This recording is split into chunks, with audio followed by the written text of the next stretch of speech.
there is one piece of logic that we repeat several times, and that is when we are trying to build the link to a particular playlist. We're firstly fetching lesson object from the store and then checking if this lesson actually exists, and only then we're trying to generate the link to this lesson.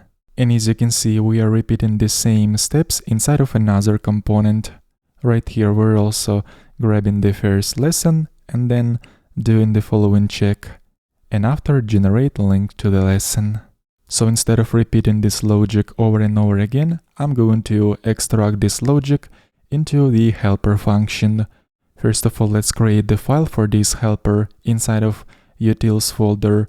As a reminder, Nuxt is going to automatically import all those files defined in this folder. I'm going to call new file get playlist link.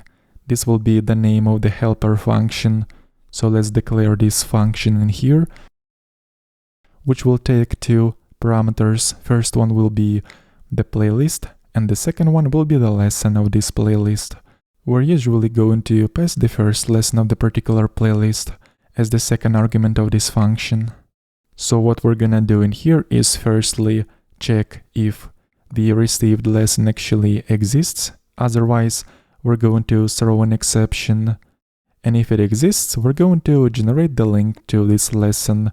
Let's copy an example of the address that we need from another component and return this expression from the function. The playlist and lesson types are currently highlighted because we're not exporting those types from stores. Let's add export keywords next to each of those interfaces inside of lesson store as well as playlist store. And please note that we don't even have to import those interfaces explicitly in this file. Now that this function is ready, let's reuse this function.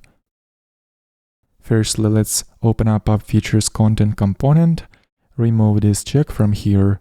Because this check is already present in the function getPlaylistLink that we are going to call in here, it takes two arguments. First one is the playlist object, and the second one is lesson object.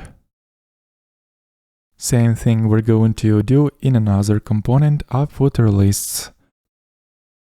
Right here, we're going to remove this check and call getPlaylistLink function while passing two arguments, playlist object and lesson object respectively.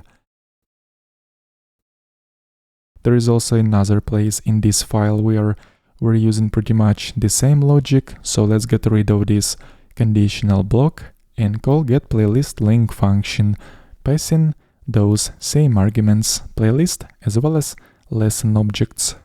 Another place where we can do the same refactoring and use getPlaylistLink function is inside of playlist grid item component. Let's get rid of this conditional block. And right here I'm going to reference getPlaylistLink function in order to grab the link of the first lesson of the playlist. Of course, we no longer need to generate slugs of playlists and lessons, so let's get rid of these two lines. And by the way, since we are already exporting playlist interface from the store, we can reuse the same interface within playlist grid item component. So we don't have to repeat this type declaration for the playlist object. And just to be sure, let's just click on one of the feature cards and verify that we'll be redirected to the playlist page. It works fine. And let's also check if we'll be redirected to playlist page while clicking on one of the links inside the footer. As you can see, everything works as expected.